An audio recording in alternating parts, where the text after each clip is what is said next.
Hi, good evening. I'd like to introduce everybody. We're going to do our very first webinar this year for the Midwest Vascular, which is focused for the advanced practice provider. We're going to have several panelists, which will be introduced. We have four interesting topics. And along that way, I want to thank the Society for allowing us to create a program focused for the advanced practice provider, and also a plug, which Dr. Jim will probably mention that there's going to be a live session in Minneapolis at the meeting.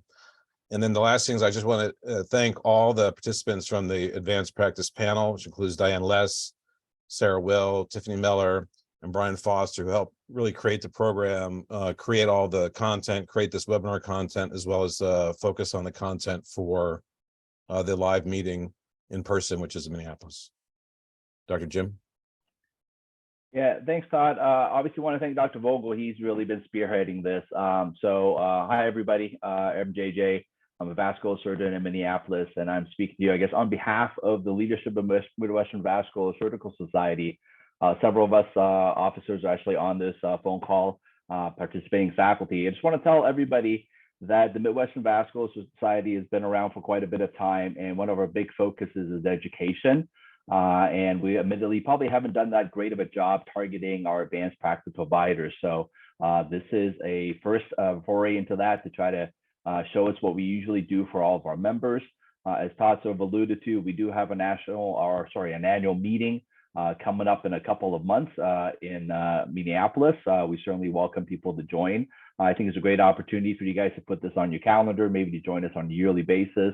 It's a lot of fun, a lot of education. I think it's a good opportunity. So I will keep this short, and hopefully you guys will enjoy this hour. A lot of great topics to come. So I'll pass it back to you, Todd.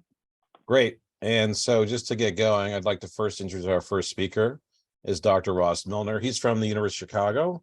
He's been very involved with society, really a pro advocate for education. He's currently the chief of the section of vascular and vascular therapy at the University of Chicago.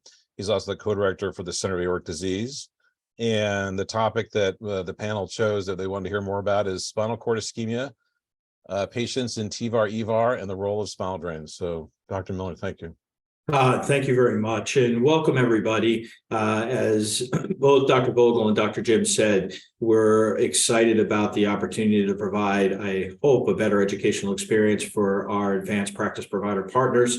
It's really been, I think, one of the strengths of our society over a number of years is the educational part of what we do. And this has been, I think, for you as a group, we haven't dedicated as much of the education component as we should. And this is the start, and hopefully we'll continue to improve. And Todd's got a great team together and has put together a great group of APPs that have helped put the in-person program together in Minneapolis this year. And we're hopeful that many of you can join. And part of the reason to do this was to hopefully inspire some interest from you to come join us in September and annually, as Dr. Jim said. So my goal is to present a little bit about spinal cord ischemia, understanding how we decide who gets a spinal drain, who's potentially at risk, how spinal drains work. I think there's a lot of mystery behind the value of them. And honestly, the data is relatively sparse in support of them, but unfortunately, the current standard of care is that we typically use them. For transparency's sake, I do have a fair bit of conflict of interest. I do consulting work for CyDAR, a company called Syndrix, which I have equity interest, Endospan, Medtronic, Silk Road, and WL Gore, none of which will be specifically relevant to tonight's talk, but just so everybody's clear on my disclosures. So I put this up here. My first experience with paraplegia after a procedure was at Emory, which was my first faculty job. And in fact, Dr. Halandras, who's one of the speakers this evening, was at Emory with me when I was there. I had a patient that was a little bit older, came in with a bad IMH with PAUs everywhere, and we felt like it was something that needed to be treated. And I did a full length treatment of her descending thoracic aorta with TEVAR. I explained pretty clearly to the family risk and benefits, including paraplegia, and quoted them about a 10% risk. And as many of you know, no matter what risk you quote somebody, unfortunately, the experience that they have is either 0 or 1, right? You can quote them 10%, but if they're the one person that gets it, it's 100% for them. And all the family was very appreciative of the care we provided for them. She ended up being paraplegic, really never walked again and never got better.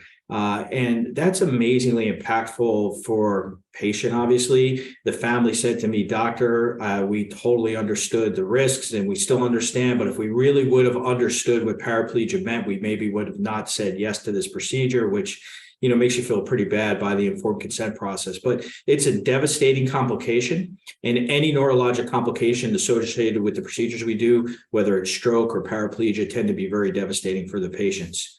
So what is spinal cord ischemia? So the spinal cord gets its blood supply in indirect ways. And when you think about who is at risk and why we decide who to put a spinal drain in, it has a lot to do with the extent of additional blood vessels that are covered. So what you see here on this MRI image is a normal spinal cord. And then when the spinal cord gets ischemic, it swells.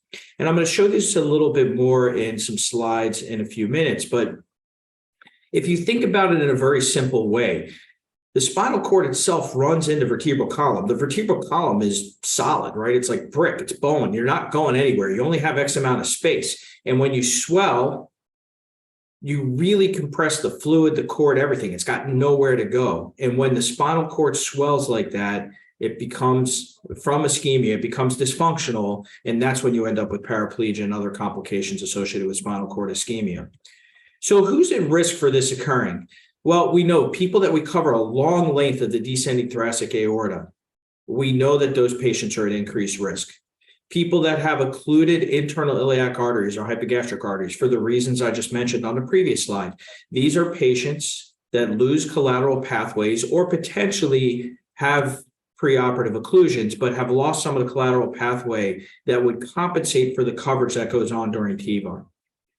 People that have coverage of the left subclavian artery, and actually one of the reasons we do revascularize the left subclavian artery is for prevention of paraplegia risk. There is collateral circulation that goes through the anterior spinal artery to the spinal cord from the left subclavian artery. So it is a collateral pathway that we try to preserve. Anybody with the previous AAA repair, whether it's open or whether it's endovascular, because of the loss of the lumbars, you lose collateral pathways. And in fact, although it's not always obvious to everybody, sometimes people that have had TEVAR before and have a long length coverage of the descending thoracic aorta and then need EVAR, with EVAR, they're potentially going to need a spinal drain. And I think most of the time when we think about spinal drains, we only think about thoracic repair. But if they've had a long segment of the thoracic aorta covered already, then subsequently need an abdominal aortic operation, those patients are at risk. And there are people we think about placing a spinal drain for. The lower part of the descending thoracic aorta, where the artery of Demkowitz is thought to be in most patients, is a high-risk area of coverage. So even if we cover a shorter segment, but cover the distal thoracic aorta, that's when we contemplate putting in a spinal drain. Anybody who develops hypotension, whether it's in the operating room or post-operatively, is at risk. And in fact, when I do my timeout for my complex thoracic procedures, endovascular procedures, I always tell the anesthesiologist, keep the blood pressure relatively low when I'm deploying my proximal piece so I can be really accurate with my proximal deployment. But once that's deployed, before I put my next piece that'll go down towards the celiac, I want you to get the mean blood pressure up to 80 or 90. And that way you protect the spinal cord when the second piece is placed. So we want to avoid hypotension. For the same reason we want to avoid anemia, because it can lead to hypotension. I have never been personally convinced that shaggy aorta leads to these complications, because there is some thought that it's from embolic, but it's not something that I've really strongly believed in. These first four for me are really the ones I look at as the highest risk for the need for a spinal drain. So when you look at the risk of spinal cord ischemia with TEVAR, it's probably somewhere between 0 and 10%. The average incidence is 3 to 5%. And obviously, when you're talking to a patient, depending on how high risk you think they are, you can change that percentage risk. Extensive coverage of intercostal arteries alone is not associated with spinal cord ischemia. You can close more than one territory and still have only closed one territory and have hypotension and have a problem. And anytime someone has post-op numbness that does not have a drain in, the first thing we do is push up their blood pressure to get the systolic pressure higher and the mean pressure higher, and then look at putting a spinal drain. So this is what a spinal drain looks like. It's placed within the vertebral column itself and into the area surrounding the spinal cord. Typically, it's put in around the L4, L5 space and then hooked up to a drainage catheter. Ideally, You want this done in a hemostatic way because once the procedure is done, if you have a bloody tap, you can't give heparin. And I'll explain to you what we do at our institution, try to avoid that complication. Because if you get blood when you do this, most of the time you have to cancel the case if you're doing it the same day as the procedure. So here again is some indications for spinal drainage. If you're going to cover the lower part of the thoracic aorta, long length coverage, compromise of collateral pathways, and any symptoms in patients who didn't have a drain preoperatively. One of the questions that commonly arises with spinal drains is, how do you manage them postoperatively? Excuse me. How do you manage them postoperatively? You can drain to a specific level, you can drain to volume, you can drain to pressure. There's no right answer to this. I think you have to do at your institution what you're most comfortable with. At our institution, we drain to volume. So typically what we say is no more than 10 to 15 cc's drained in an hour. If they drain more than that within the hour, we cap the drain and then we'll reopen at the top of the hour. The only time we do something different is if we've capped the drain and they develop symptoms, we'll reopen that drain no matter the amount of volume that we have drained. But specifically at our place, we typically do this by volume. So why not put them in everybody? Well, they're not risk-free. Like any procedure we do, we weigh the risk and benefits of placing them.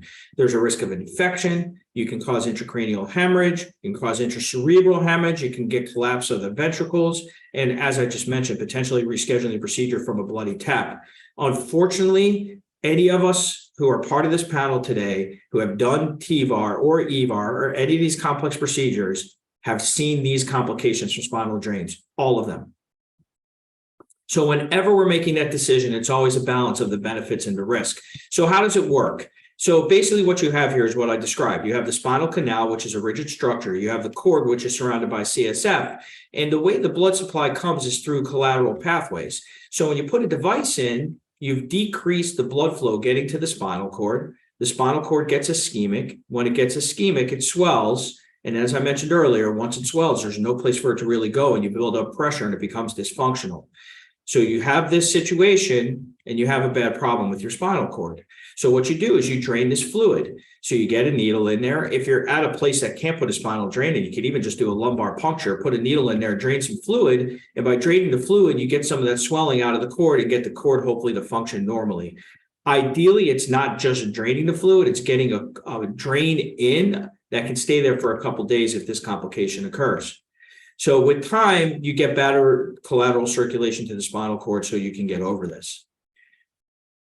So the other thing to think about when we talk about blood pressure is this. So as I said, it diffuses across the blood-brain barrier and gets there through collateral pathways. So if you have a mean arterial pressure of 120 and a mean CSF pressure of 20, you then have a diffusion gradient of 100.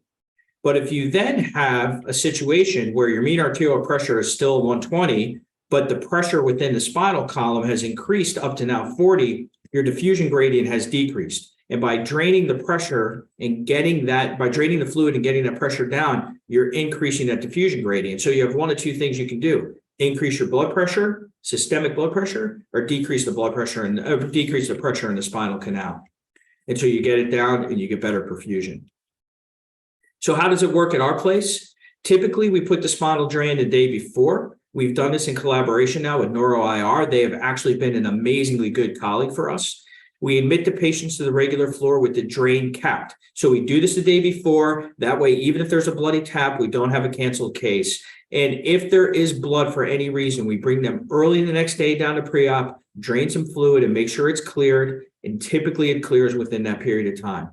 We manage the drain intraoperatively based on our needs. And as I said to you, I manage the blood pressure very specifically. Once I put my first piece in, I then open the drain and manage it with volume in the operating room, just like we do in the ICU. We admit the patient to the ICU, and typically after TVAR, the drain will come out the next day. We cap it for about 6 hours and then remove it.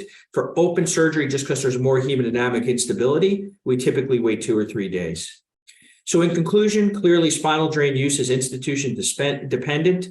Find a paradigm that works at your institution and work with your physicians to know what's going to be best for the ICU management of these patients afterwards. We have been very thorough with the education of our ICU teams and continue to work with them very closely on this. Have a paradigm for emergent insertion. Sometimes you have people you think are fine, and then at 2 o'clock in the morning, develop paraplegia, and you need to be able to deal with it. And I think what is really a critical part of having an elite aortic program is to being able to manage this complication if it happens. And obviously, planning is key for all of these cases. Thank you very much. Thank you very much, Dr. Miller. I think that was really interesting. You know, we had the same issue. I like the idea of the control of the volume, because we originally were doing by centimeters of water, and you can get a lot of drainage, you know, in the first, couple hours, where actually, and we've seen the ventricular complications. So I think we've actually really gone back to sort of a volume control just for that reason, because originally, when I was a fellow, it was all about the centimeters of water, and it gets so confusing. I think that's really good about just limiting the amount. Yeah, we feel the same way, Todd, obviously. If there's any questions from people who are listening, feel free to put something in the webinar chat and we can answer it. I don't see anything on the Q&A. So let's move on to the next. While the chat or the Q&A is happening, maybe Ross, I can ask you a question. Sure. I think I love the concept of having some protocol, and those do vary from place to place. I'm curious as to what your protocol is with intracranial imaging, pre-spinal drain placement, and the use of antiplatelet agents prior to placing a spinal drain. What's your routine? What's in your protocol?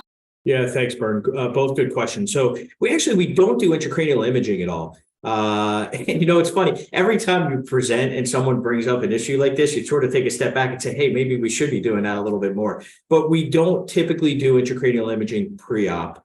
The antiplatelet management is really challenging for us. So typically what we're asked to do is stop all antiplatelet therapy a week in advance, everything, which can be pretty challenging for some of our patients, as you know, who have coronary stents, whatever. One of the benefits of TVAR is that it's less invasive than having to do the open surgery. But they'll let us start it within 24 hours of removing the drain. But we have to stop all antiplatelets within a week of the procedure, which is not ideal for some of our patients. But I may have to go back and alter what we do for intracranial imaging since you bring that up.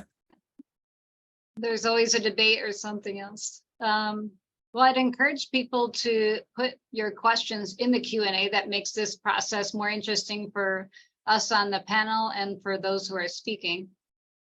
I don't see anything that has come up, so I would propose we move on to the next talk. I am Bernadette Olivola. I'm from Loyola University Medical Center and the incoming president of the MVSS. So this program and our annual meeting is very exciting. The next speaker is Dr. Rachel Nicholson, and she'll be speaking on TCAR versus CEA. Which one when? Thank you very much for the opportunity to speak. I'm really excited to be able to participate in a webinar that is focused on our APPs, because they're just such a critical part of our team. So we'll talk a little bit about TCAR and CEA and throw a little carotid stenting in there as well.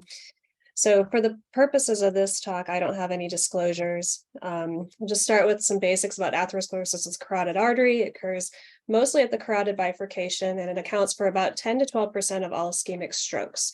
Manifestations can be in two big categories, either the asymptomatic folks or the symptomatic patients. And within that category, you can kind of break them down into either stroke, TIA, or amaurosis.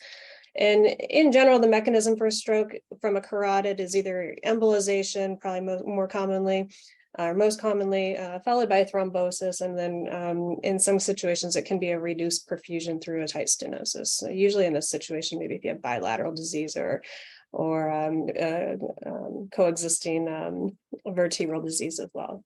So for the management of carotid stenosis, you can kind of put them into either a medical therapy or procedural ones. And for medical therapy, we'll cover some of the basics of that. For carotid endarterectomy, we'll talk about that, as well as the transfemoral carotid stenting, and then more recently, the transcarotid artery revascularization, or TCAR. So for medical management, typically we use antiplatelet therapy in the form of aspirin. We try to keep the blood pressure below 130, and we are either on a high dose statin or have an LDL goal of less than 70. The glucose control should be pretty tight with the hemoglobin A1C less than 7. And agents such as metformin, GLP-1 agonists, or SGLT2 antagonists are preferred agents. Diet and exercise are very important. The American Heart Association still recommends something along the lines of a Mediterranean diet. And for exercise, the goal is to get moderate intensity 4 to 7 days per week, and hopefully about 150 minutes per week. And then, of course, we always push people to quit smoking. For carotid endarterectomy, this is kind of the classic treatment for carotid stenosis. We usually do it through an oblique incision in the neck along the border of the sternocleidomastoid. It is in the traditional patch angioplasty, carotid endarterectomy, use a longitudinal incision along the carotid artery, starting in the common carotid and extending onto the internal. We tease the plaque out, and then we usually close things up with a patch of some sort. If we're doing an eversion, the nice thing about this is you don't have to use any kind of prosthetic material, but you essentially take the internal carotid off the bifurcation, you evert the vessel and actually tease the plaque out that way. And then when you go to reconstruct things, you do a primary anastomosis of the vessel back onto the carotid bulb.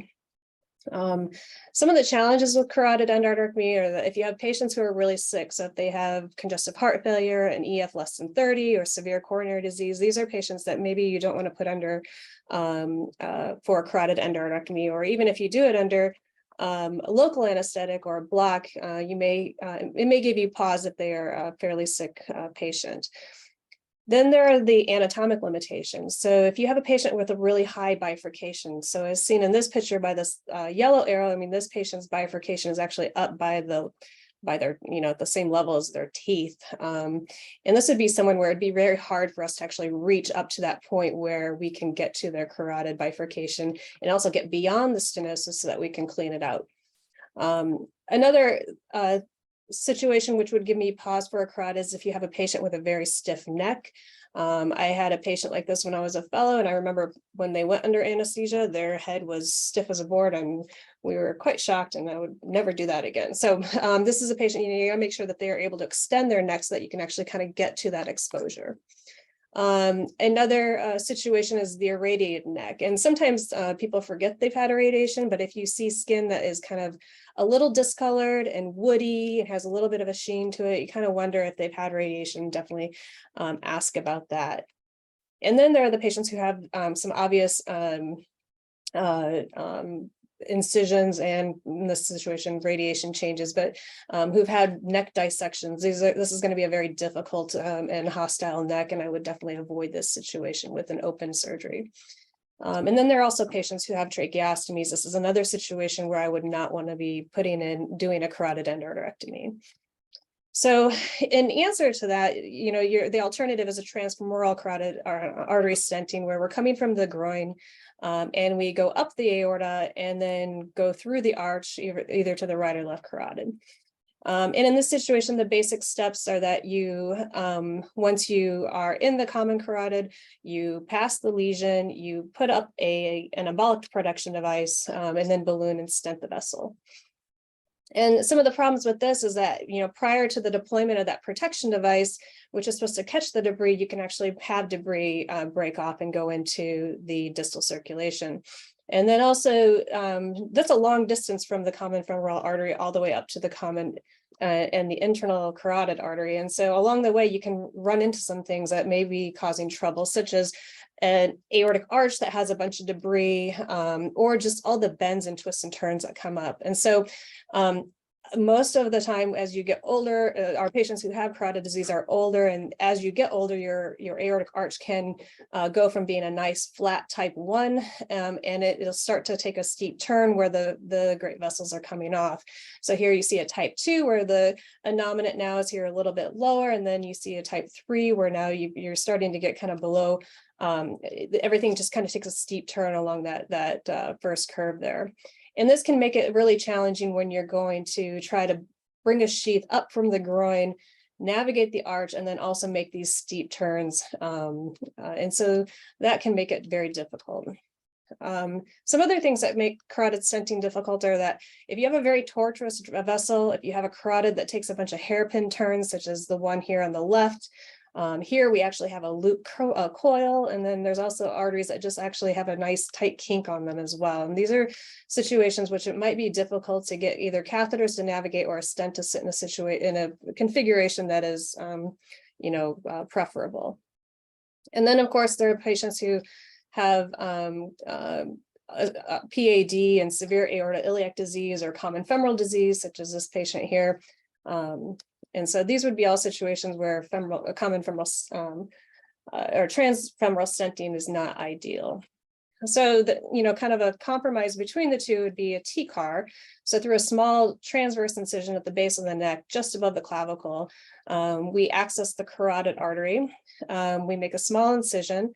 This is the device that we use for this, where we have a sheath that is inserted, and it is designed to reverse the blood flow. So instead of the blood going from in an antegrade fashion up through the internal carotid, it'll actually reverse the flow once you hook it up.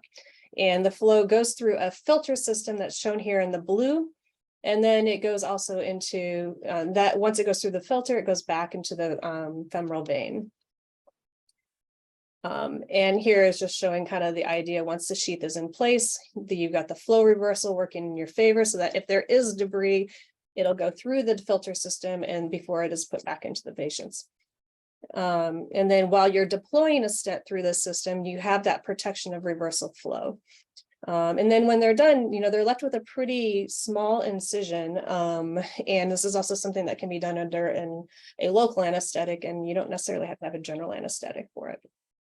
So some comparison of the techniques, there is a lot of data out on this. And so when you look at flow reversal in TCAR patients who this is a retrospective review of over 8,000 patients who had TCAR, and some used the flow reversal versus distal embolic protection device. And in this situation, you had a much lower rate of stroke and death compared to when you use the distal embolic protection device. When you look at comparisons of TCAR versus transfemoral carotid stenting, when it comes to stroke, in-hospital stroke, TIA, and death, the numbers are much more favorable for TCAR. When you compare TCAR against carotid endarterectomy, they have very comparable rates of 30-day and 1-year stroke and death. But where TCAR wins out is usually in the cranial nerve injury, which is much higher in the carotid endarterectomy patients. And then when you look at the situation where you have radiation-induced carotid lesions, these patients, again, TCAR kind of wins out over transfemoral carotid artery stenting and CEA, which have higher risk of stroke, death, and myocardial infarction. And then when you look at in-hospital outcomes, TCAR versus carotid, they actually do pretty well in terms of outcomes. They're very comparable, with the exception, again, of cranial nerve injury. But then when you compare, look at the transfemoral carotid artery stenting patients, especially the group that is above 80, then you're going to end up with a much higher risk of stroke and then stroke and death. So last one here. So when you look at a situation where you have a restenosis after the patient has already had a carotid endarterectomy, this is a situation where, again, TCAR does much better than CEA or transfemoral stenting. So when do we use which one? So for patients who have an anatomically hostile neck, I would choose TCAR over CEA. So the whole list of that would include a history of radiation, a high bifurcation, a tracheostomy, prior neck dissection, restenosis after they've already had a carotid, and then if they have an immobile spine or if they have had a contralateral nerve injury. And then the physiologically compromised patient, I think these are patients who, again, low EF, unstable angina, recent MI, severe lung disease, severe coronary disease, or maybe if they're really uncontrolled diabetic, although those two are, I don't know if it's as strong of a indication. When would I choose a carotid over a TCAR? So if you have circumferential calcification or really heavily calcified lesion, I think this is a patient I would choose to do an endarterectomy over a TCAR. If you only have less than 5 centimeters between the clavicle and the bifurcation, so in this situation, this bifurcation is actually sitting right where the clavicle is. This is not a patient where you'd want to be doing a TCAR because you need a little bit of space there in order to get the device to sit and to be able to work. And then if you have a lesion that has really soft thrombus or plaque, I'd be hesitant to put a bare metal stent in that and do a TCAR. And I think I would choose to do a carotid endarterectomy instead. And then a couple other unique situations. If you have a patient who can't be on dual antiplatelet therapy, I would choose a carotid over a TCAR. And then I guess in general, my practice is that I would, unless they have I guess I find that most patients tend to be good candidates for a carotid endarterectomy. And so I think it still remains the gold standard and we still do a lot of them. But I do think that the nice thing about TCAR, it offers a very nice tool to offer patients who maybe are not a great candidate for an endarterectomy. And I think, as more studies come out, this may be something that eventually replaces endarterectomy. So thank you very much for coming on to the webinar tonight. I'd be happy to take any questions.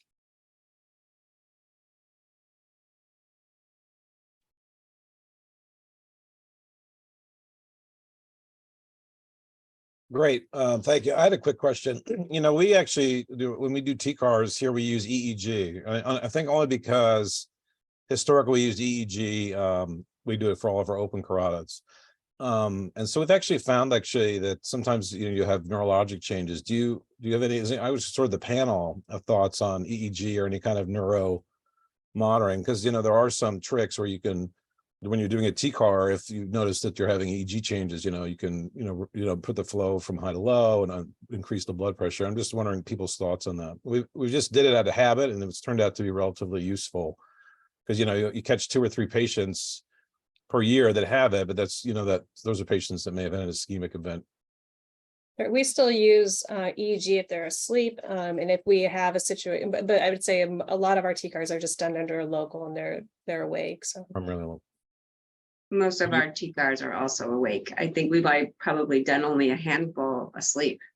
Really? The whole time we've been doing TCAR, right?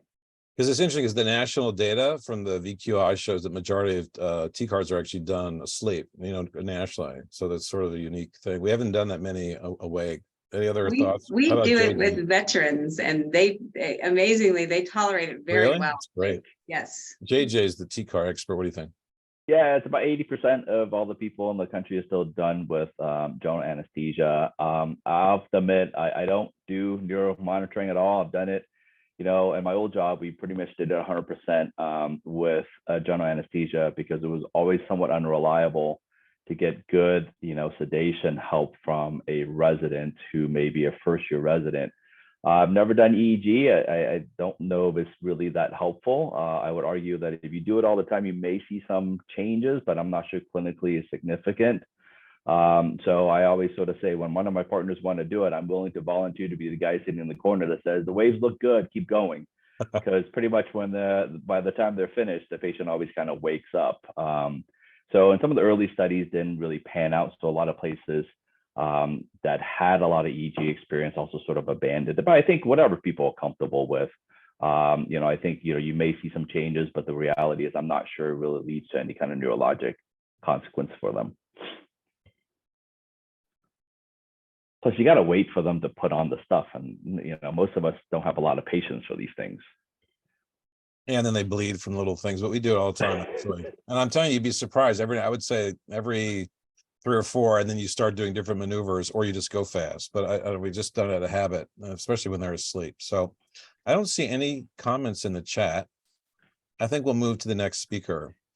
The next speaker is Dr. Kenneth Cohen. We're very happy to have him on such an interesting topic that most surgeons know nothing about, which is the interpretation of hypercoagulable panel. He's the program director of the Adult Hematology Oncology Fellowship at the University of Chicago.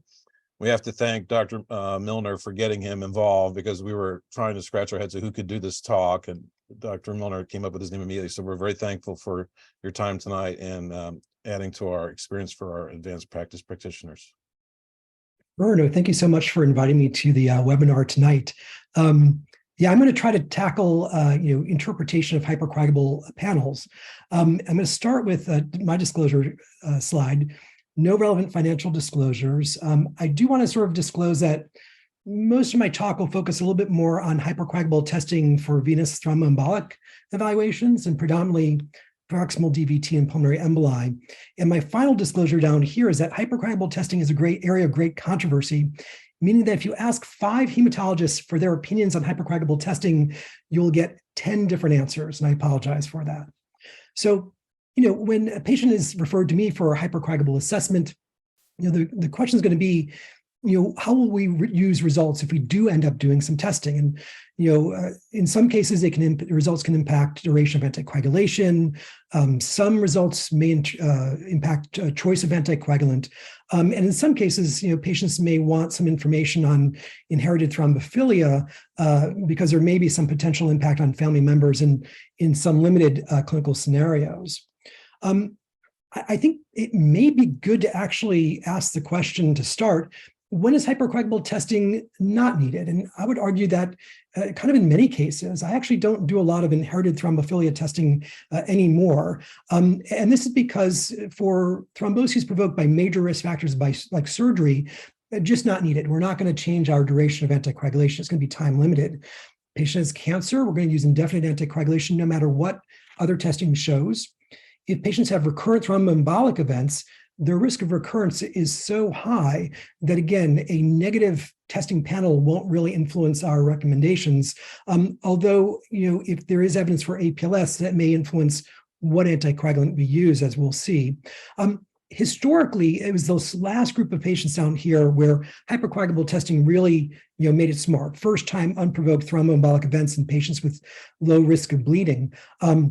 But actually in 2023, most of these patients actually will be offered indefinite anticoagulation or prophylaxis, even with no hypercoagulable testing at all. And that's because of some clinical trials from a few years back, kind of asking the question, like, you have these patients who theoretically were in equipoise for stopping or continuing after 6 months or 12 months of full dose anticoagulation after their event. And they were randomized to full dose DOAC, half dose DOAC, or placebo, in this case, Amplify Extend. And you'll see that both anticoagulation arms here had a marked reduction in risk of recurrence compared with placebo, and the bleeding risk of continuing anticoagulation was relatively low. So the net clinical benefit favored anticoagulation. These were patients who did not undergo hypercoagulable testing at all. They were essentially unselected. So this really sort of set a mark. And some follow-up studies, in this case, Einstein Choice, looking at rivaroxaban versus aspirin for extended treatment after completion of a full 6 to 12 months of anticoagulation. Same trend, basically, that anticoagulation was superior to aspirin for reducing thrombotic recurrence, with only a modest increase, if that, in bleeding. So based on these, most of our patients with unprovoked clots don't necessarily need to do inherited thrombophilia testing. Patients with recurrent clots, nope. Patients with clots after surgery, we're going to stop. But there are still some scenarios where we may want to consider doing particularly inherited thrombophilia testing. What about in between patients, right? Patients with thromboses provoked by minor clinical factors. Patient took a 4-hour plane ride. What are we going to do in that situation? Someone who's a first-time unprovoked thrombus with a higher bleeding risk, right? So we may need to sort of stack up some increased thrombotic risks to balance off that bleeding risk. Also, there may be significance for first-degree relatives, although that is a controversial area. There is something called the HER2 prognostic scoring, which is relevant for situations where you may want to discontinue anticoagulation in a woman with unprovoked blood clots who's over 18.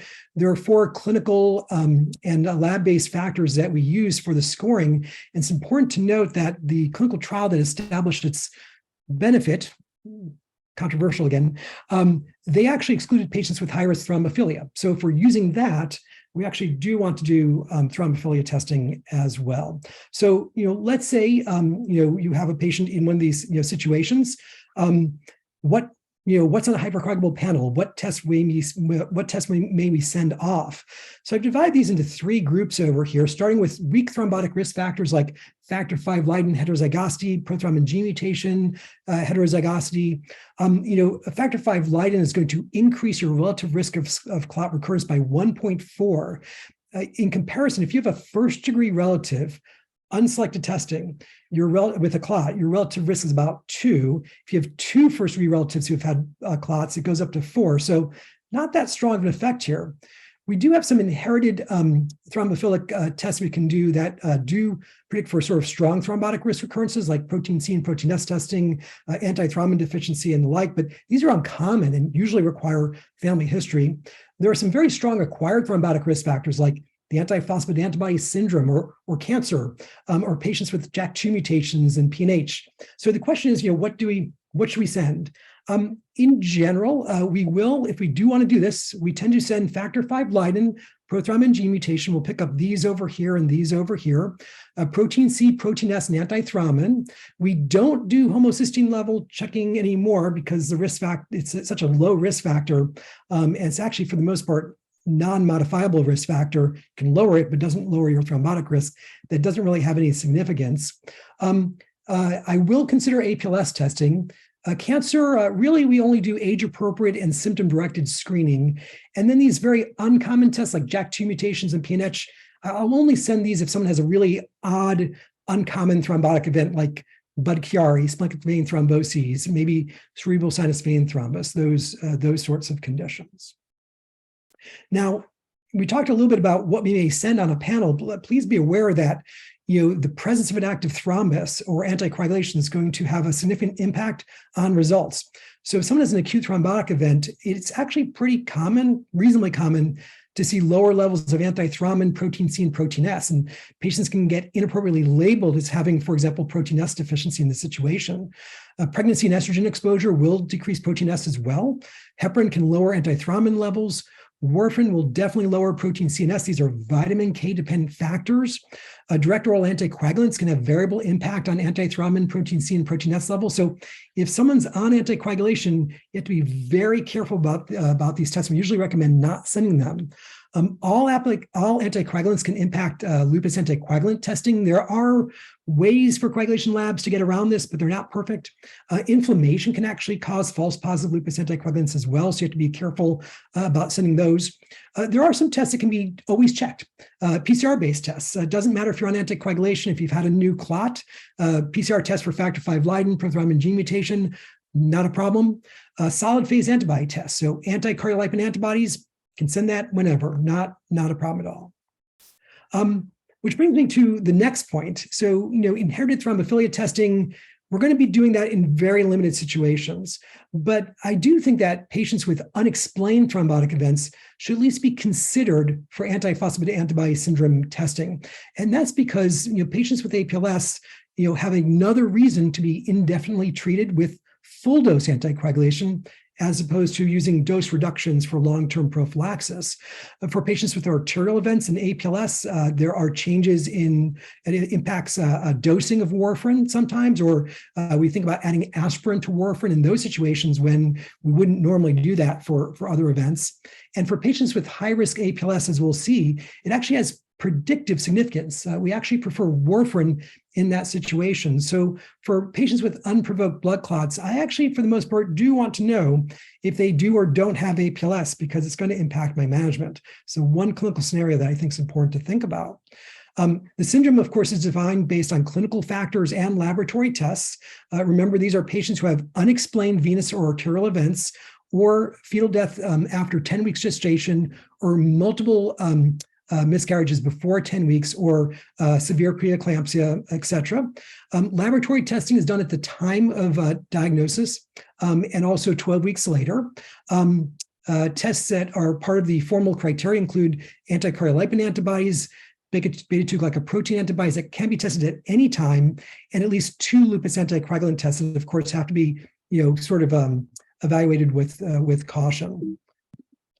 So this study is why this is so important. It turns out if you take patients with high-risk APLS, they've got triple positive APLS, and you randomize them to rivaroxaban versus warfarin, and again, usually rivaroxaban, good drug.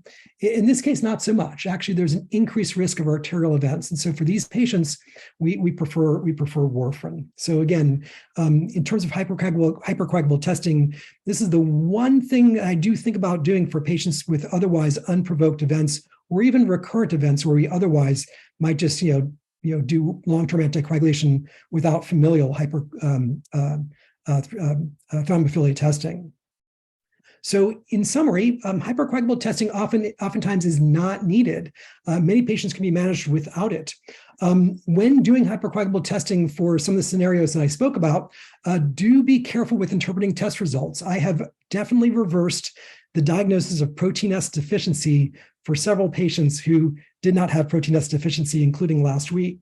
A+ testing, I think, can play an important role in the management of patients with unexplained thromboses because it impacts the anticoagulant we use, warfarin. And for patients where we keep them on a DOAC, which happens sometimes, we'll want to use full dose DOACs and not half dose DOACs. And then finally, inherited thrombophilia testing may be helpful for family members in certain limited clinical scenarios in terms of management, peripartum management for first degree relatives, or a choice of contraception. But even there are controversies there. And I think the decision to do that does require a shared decision making. So with that, I'm happy to take any questions. Hopefully I've given you a sense of how I approach patients with thrombotic events and hypercoagulable testing, and maybe even sort of alluded to some of the controversies and why you might hear different things from different hematologists. Great. Thank you very much. It's such a difficult topic for most surgeons. Very well. We actually have a question. I actually have a question, I think, for the panel. The question is, what is your typical DOAC duration after carotid stenting? How about management of P2Y12 resistance? Who wants to field that one? I think that's probably talking about DAPT duration after carotid stenting. That's probably a little more appropriate. I was going to say most of the published studies out there recommend at least 30 days. So peri-procedurally, 30 days is usually mandated. And then after that is really sort of dealer's choice, not a lot of great data. I think there's some data, there's like, I think one study, small study years ago that said if you had radiation, induced stenosis and you treat with a stent, potentially keep on dual antiplatelet therapy, but I think that's always pretty soft. I think what's convenient for most of us is most of the time patients come in walking in on both medications anyways, and we just kind of continue it and we don't have to stop it and just kind of make sure and stuff. Ken, I do have a question for you, so I was gonna say, it's interesting. You mentioned how, anticoagulation testing is very controversial for hematologists. It's actually pretty simple for all the vascular surgeons. You ask 10 vascular surgeons, all of us going to say, just ask the hematologist. So, for us, do we recommend, we don't want to bother you all the time. And you guys are obviously, maybe Ross calls you all the time for all of his patients and stuff. But, some of this, when is it, do you think is appropriate for us to call, an expert like yourself? Because I do remember some of these, as an intern resident, you go, I'm going to order these testing. But like you said, sometimes when they're acutely ill, they're hypercoagulable at that moment, new medications, everything is a little bit off. It doesn't change what you need to do at that moment, right? You got to put them on anticoagulation. It's a matter of the decision at 3 months. What do you recommend? Is it more of, hey, is it just outpatient follow-up? Is it more just, hey, get them while you're there? What do you recommend for most of us to do? What do you do at Chicago? And you can totally make fun of Dr. Milner too, by the way.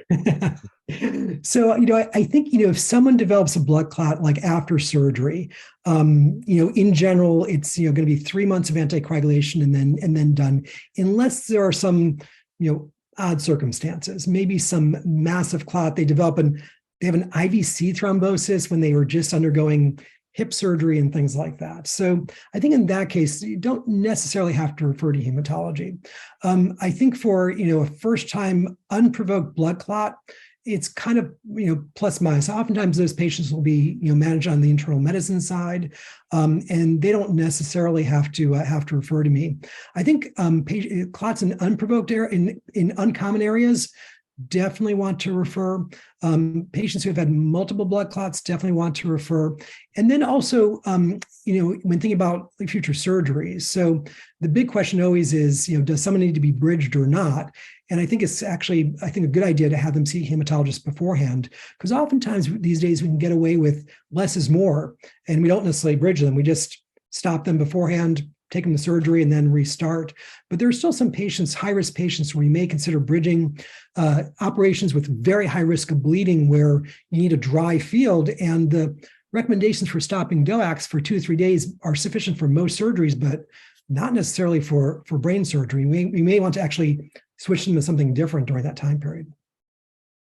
Thank you. Great. And there's one last question, and then that'll be is there or will there be a role of DOAC with APLS and DVT?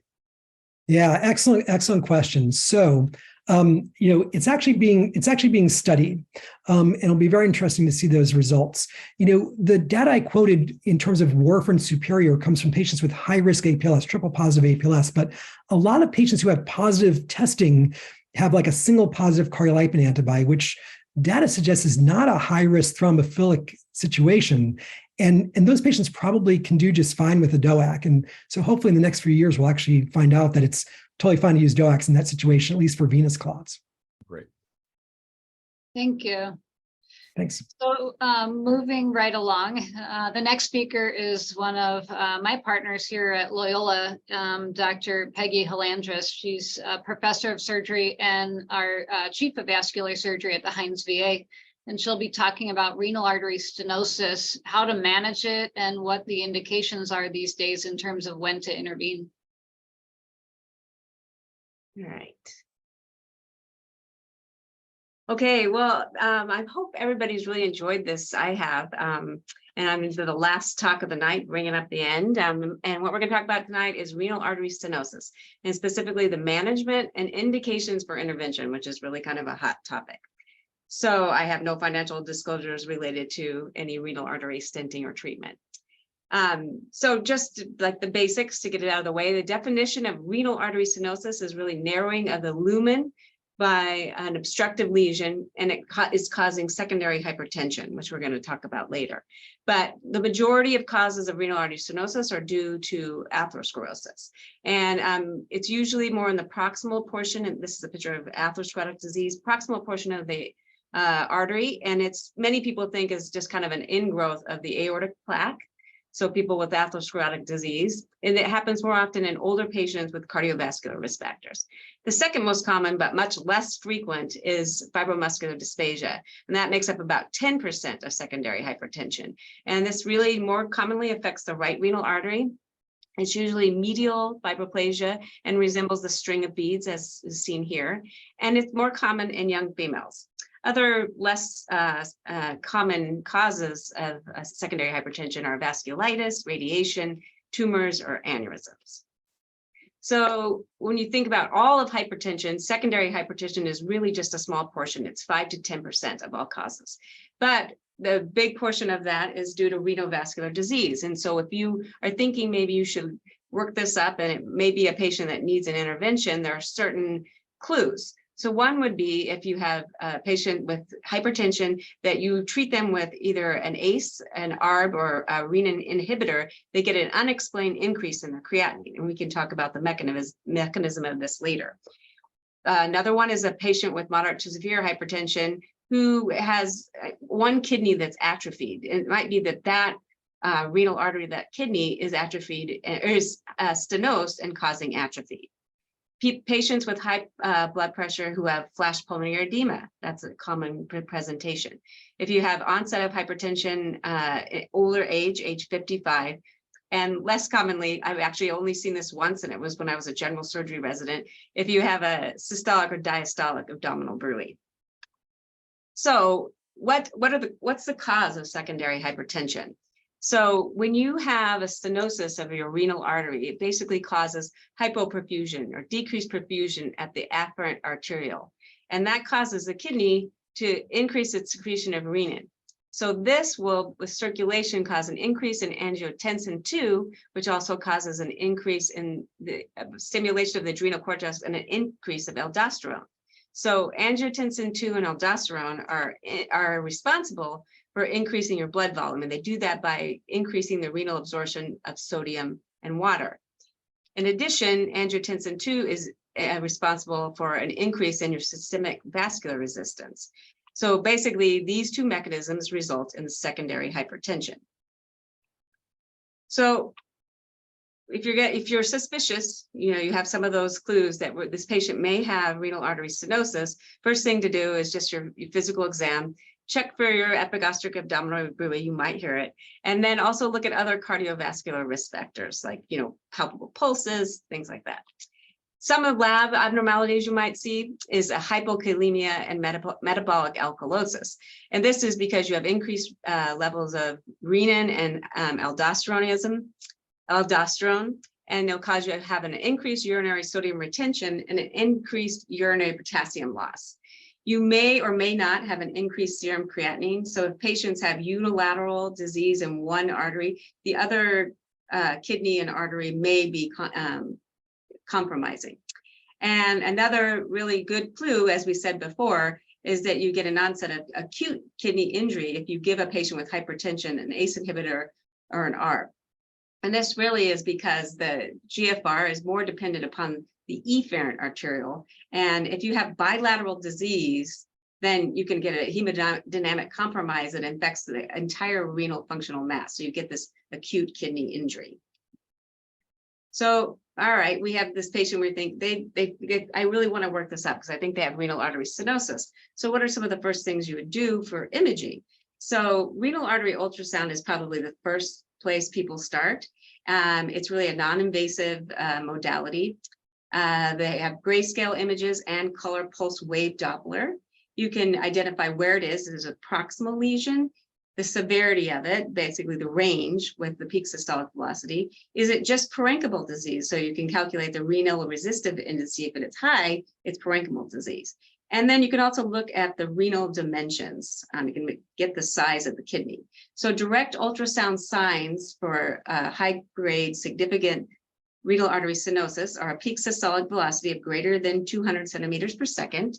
If you have a ratio of greater than 3.5 of the renal artery peak systolic velocity compared to the aortic peak systolic velocity, obviously, if you don't have a Doppler signal, it may be occluded. And then when you look at it with the Doppler, the color pulse wave, and it has aliasing, then you think there might be stenosis there.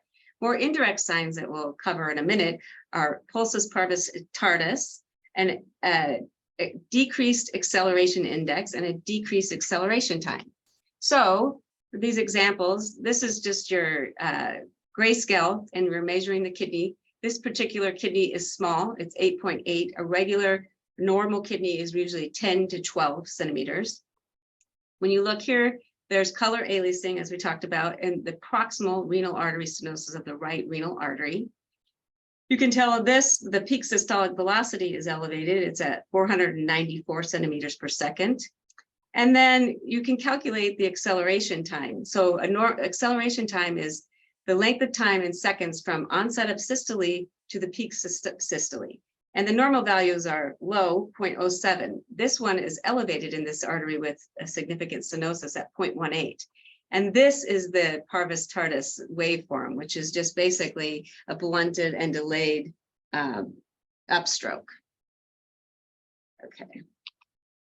Other modalities, of course, are CT scan and MRA. They do give you some important information. You can tell about the entire aorta. You can tell if they have accessory arteries, which I thought this was actually kind of interesting fact. 30% of patients don't have just one renal artery, so that's interesting. Then they have a pretty good sensitivity and specificity for both types of imaging. MRI is obviously expensive, and CTA has the added risk of giving radiation and contrast exposure. And the last modality is angiogram, which is great because it's really one of the only modalities where you can characterize the intrarenal blood flow. You can also treat it at the same time if you're using it. Risks or cons are that you can embolize, you can have bleeding, and it also still requires radiation and contrast. So, I mean, this is just a common sense problem, right? It's just like plumbing. All patients with a stenotic lesion in the renal artery should have an intervention to open the artery, right? I can't get any response on the Zoom, so you can just thumbs up. Well, not so fast, because everybody was very jazzed up about renal artery stenting. It's fun, it's easy to do, and it makes sense that it should make a difference. So what's the best treatment? So to look at if you angioplasty versus angioplasty and stenting, there's been several studies. This one was published in Lancet in 1999. It was a randomized study, and they looked at groups of angioplasty versus those with angioplasty and stenting. And lo and behold, there was, with angioplasty and stenting, they had a higher primary success rate, higher patency rate, lower restenosis. So I think everybody really agrees that renal artery stenting is probably the best way to go if you're going to intervene.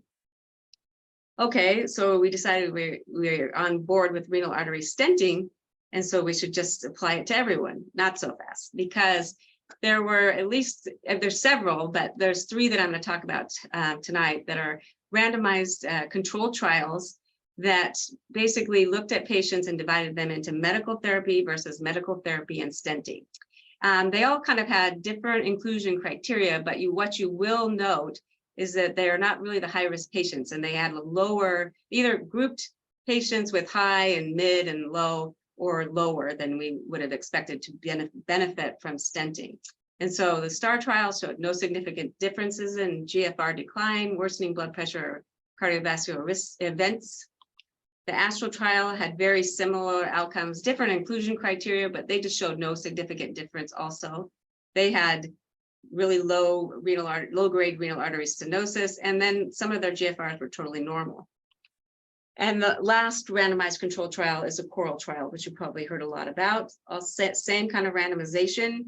And the same kind of criticisms is that they aren't the high-risk patients or high renal artery stenosis for a total. Their average was lower, and they also showed no improvement.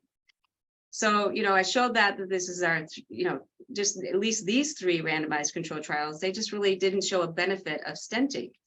And I think one of the things to remember is that there's really not a drop of the post-stenotic flow lower than 70% stenosis. So you do, if you want to show a benefit, probably should have a higher grade stenosis. The other criticism is that maybe we're looking at the wrong endpoints. We shouldn't really be looking at this as if you stent someone, do they have an improvement in their blood pressure? Really, maybe we should look at, do they have a stabilization and improvement in their renal function, and are they avoiding heart failure and cardiac events? So I think most people agree there are certain patients that do benefit from renal artery stenting. It's not all medical management. And really, most people agree if you have high-grade renal artery stenosis, if you have resistant hypertension, more than 3, you can't control the blood pressure. If they can't tolerate medical therapy, like those patients with worsening renal function with ARBs or angiotensin or ACE inhibitors, sorry. Those who have, this is definitely a group that I think, and more recently has also been shown that really does benefit from stenting, is that they have a rapid deterioration of their renal function. It's not something that's happening slowly over time. And then those patients with flash pulmonary edema and refractory heart failure. So these are the ones I think that we should approach and think about treating. So what are our treatment options? Number 1, and also should always be used in combination with anything else you do, is optimal medical management. And then really the first line therapy now is angioplasty and stenting. There are open surgical revascularizations that do have reasons to use them, and they're really fun operations, but we don't do it as often now.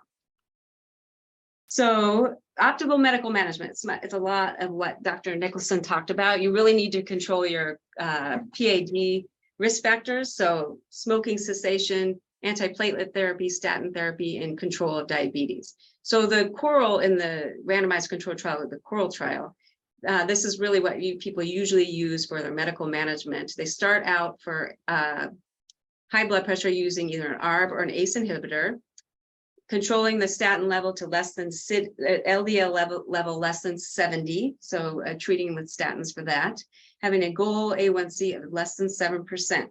And then if you're not controlling your blood pressure with just the ARB or the ACE inhibitor, they do incremental adding of antihypertensives with a thiazide diuretic and a calcium channel blocker.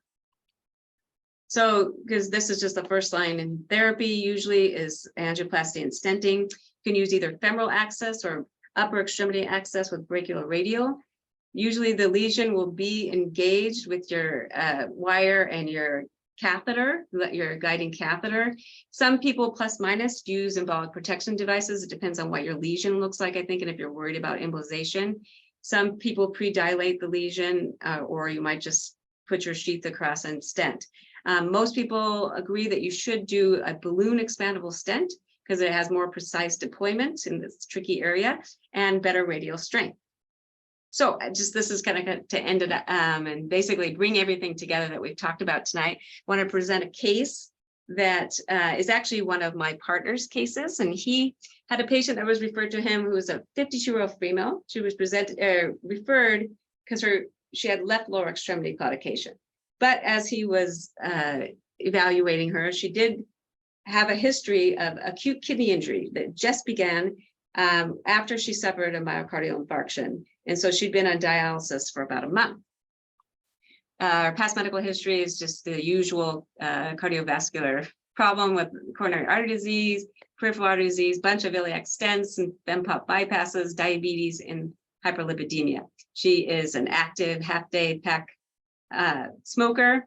And for us, for interest's sake, her meds were Lasix and spironolactone. Those were the things for hypertension management. So she was still hypertensive when he saw her in clinic, not well controlled. And her labs, she had an elevated creatinine and a decreased GFR as would be expected with acute renal failure.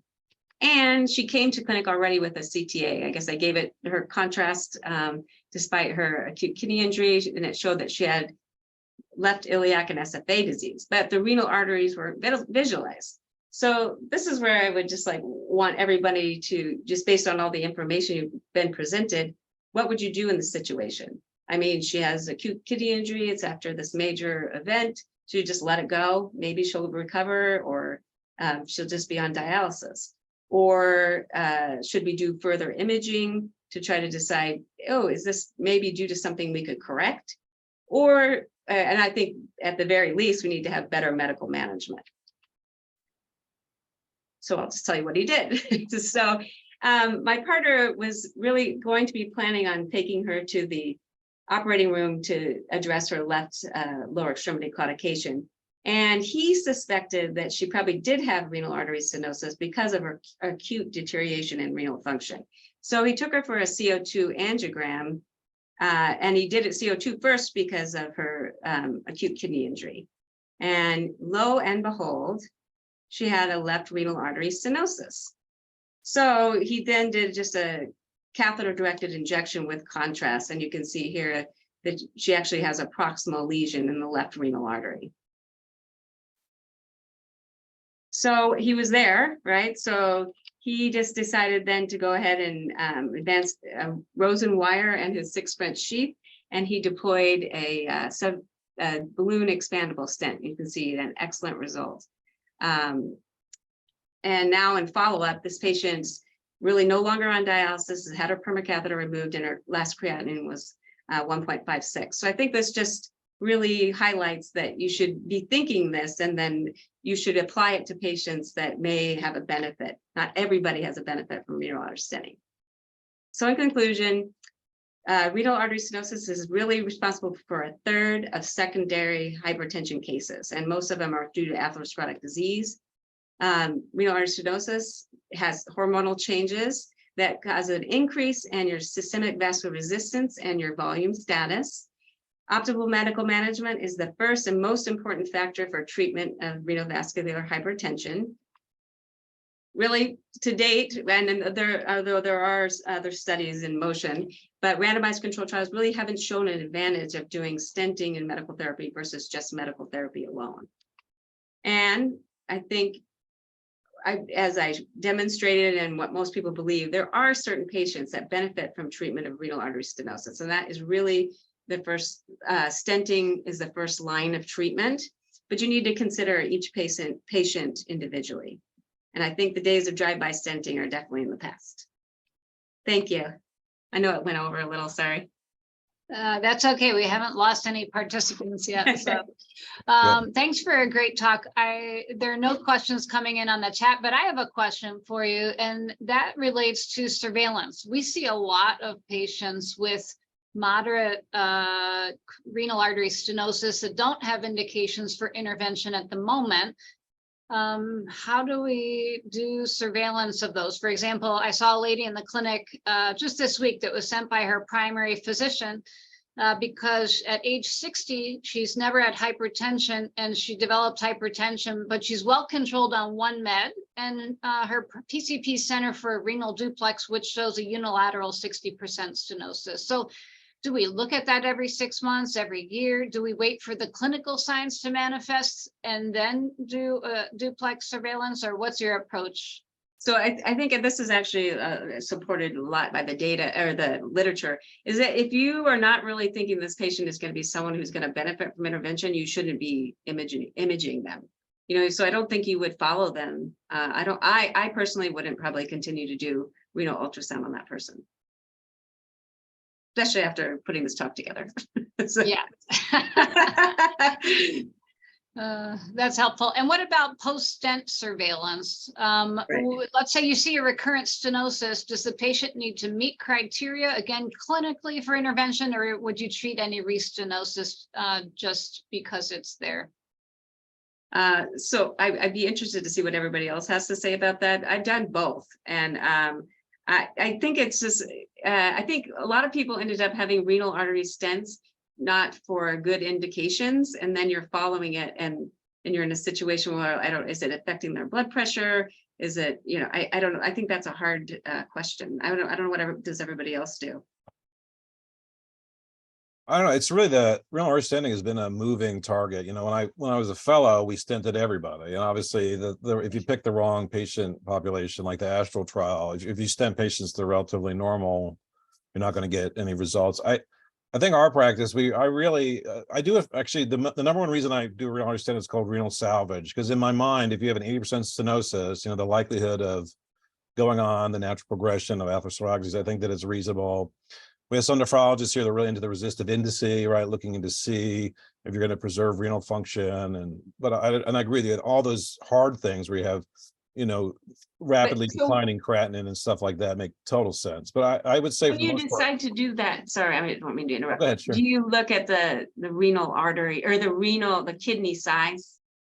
Oh, we do. It was a combination of kidney size and then resistive indice, right? And then that may help us guide. But the reality is, if it's an 80% stenosis or greater, I typically tell the patient, statistically over the course, you know, you're probably going to lose the kidney, and rather than that. But I don't know. It's sort of a moving target. I notice now there's current studies, so I think that they're going back and trying to redo them. That's why this is such a good topic. That's that one good thing that is that if a kidney is already atrophied to like 6 centimeters, it's not reversible. So you know. So I think that's great. I think we'll wrap that up. I really want to thank the society for allowing me to get this group together. This all started, our nurse practitioner is always looking for a course that's focused on vascular. She really holds our group together. And so I'm really pleased that JJ and everybody gave me the opportunity to try and organize this. And then I have to do a shameless plug. So you guys should all come. The registration is free. It's on Friday, September 8th. It's a whole day. It's a half-day program focused for just advanced practice providers. It's a combination of advanced practice providers giving talks, of physicians. So it's going to be a nice broad thing of all the things, and all the topics are decided by the panel. So I think it's going to be a really good program. And then on Friday afternoon, you'll join the regular meeting for all kinds of invited speakers, as well as the other New Horizons, which is really going to be interesting. So I really want to thank everyone's time tonight. I know they had to take time every evening, but I think it's really valuable. And I want to also thank all the attendees who came. And once again, registration's free. There's pharmacology in the talk, so you can get your CMEs. That was one of the things that the people had mentioned that you need for your certification. So it should be a good program. Thank you so much. I really appreciate it. Thanks all, and have a good night.